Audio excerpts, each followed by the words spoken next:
पाठ 9। बलिदानी चोर। एक चोर था, उसका नाम दयालाल था। वह बहुत ही चतुर था। वह चोर अवश्य था, पर उसके मन में दूसरों के लिए दया की भावना थी। दयालाल के गांव से कुछ दूर एक देवी का मंदिर था। वहां नवरात्रे के दिनों में बड़ा भारी मेला लगा करता था। एक बार उस मेले में दूर गांव से 4 व्यापारी आए। उन्होंने मेले में अपना सारा माल बेच दिया और जो रकम मिली उससे 4 बड़े हीरे खरीदे। रात को वहीं रुककर अगली सुबह उन्होंने अपने घर वापस जाने का फैसला किया। उनके गांव के रास्ते में एक बहुत बड़ा जंगल था। उन्हें उस जंगल में से होकर गुजरना था। एक व्यापारी ने कहा, दोस्तों, हम सब जानते हैं कि जंगल में चोर डाकू होते हैं। वे बहुत खतरनाक होते हैं।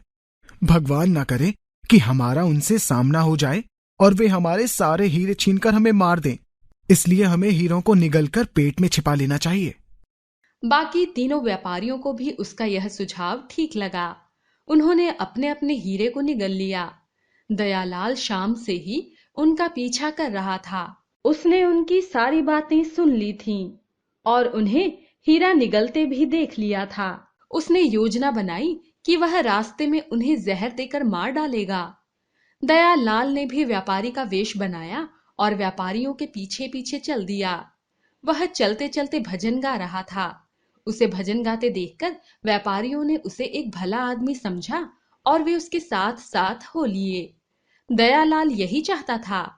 जब वे पांचों जंगल के बीचों बीच पहुंचे तो एक पेड़ पर बैठा कौआ जोर जोर से कांव कांव करने लगा। इससे पहले कि वे कौए के चिल्लाने का अर्थ समझ पाते, आसपास की झाड़ियों से निकलकर कुछ डाकुओं ने उन्हें घेर लिया। वास्तव में कौआ उन डाकुओं का ही साथी था, जो उन्हें किसी के पास धन होने की सूचना देता था। डाकुओं के सरदार ने अपने आदमियों से कहा, इन सबकी अच्छे से तलाशी लो। डाकुओं ने उन सभी की तलाशी ली, पर उन्हें कुछ भी नहीं मिला। डाकू बहुत हैरान हुए। वास्तव में वह कौआ एक विलक्षण कौआ था।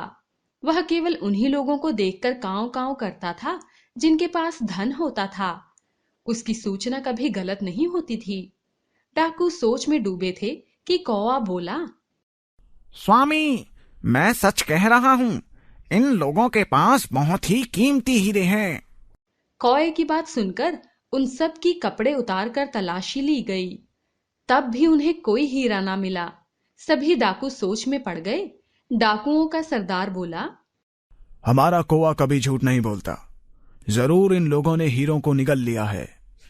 सरदार ने डाकुओं से कहा, मुझे लगता है कि हीरे इनके पेट में हैं। इन्हें मारकर इनके पेट से हीरे निकाल लो। सरदार की बात सुनकर दयालाल सोच में पड़ गया।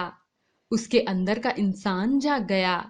वह सोचने लगा कि मेरा मरना तो निश्चित है, पर मैं इन 4 व्यापारियों को बचा सकता हूं। यदि डाकुओं ने इन चारों को मारा तो इनके पेट से हीरे निकलेंगे। फिर मैं कितना भी कहूं, वे मेरी बात नहीं मानेंगे और हीरों के लालच में मुझे भी मार डालेंगे। यदि मैं सबसे पहले मार दिया जाता हूं तो मेरे पेट में कोई हीरा ना पाकर डाकू समझेंगे कि अब बाकी चारों के पास भी हीरे नहीं हैं। इस प्रकार इन चारों की जान बच जाएगी। दयालाल हाथ जोड़कर घुटनों के बल बैठकर डाकुओं के सरदार से बोला, मैं अपने साथियों को अपनी आंखों के सामने मरते हुए नहीं देख सकता, इसलिए आप पहले मुझे मार दो। इससे आपको पता चल जाएगा कि उनके पेट में हीरे हैं या नहीं। सरदार ने उसकी बात मान ली। डाकुओं ने पहले दयालाल को मार डाला। उसके पेट से कोई हीरा नहीं मिला। डाकुओं को कौए पर बड़ा गुस्सा आया। उन्होंने कौए को ही मार डाला और व्यापारियों को छोड़ दिया। चारों व्यापारी सकुशल अपने अपने घर पहुंच गए। उन्होंने हीरे बेचकर अच्छा लाभ कमाया। चारों में से कोई भी दयालाल का उपकार कभी नहीं भूला। वे उसे भगवान का कोई दूत समझते थे। चारों ने मिलकर उसकी एक मूर्ति बनाई और भक्त दयालाल के नाम से उस मूर्ति को गांव के मंदिर में लगवा दिया। सच कहते हैं कि व्यक्ति बुरा नहीं होता, कर्म बुरे होते हैं। दूसरों के लिए जान देने वाले को बलिदानी ही कहा जाएगा, कुछ और नहीं।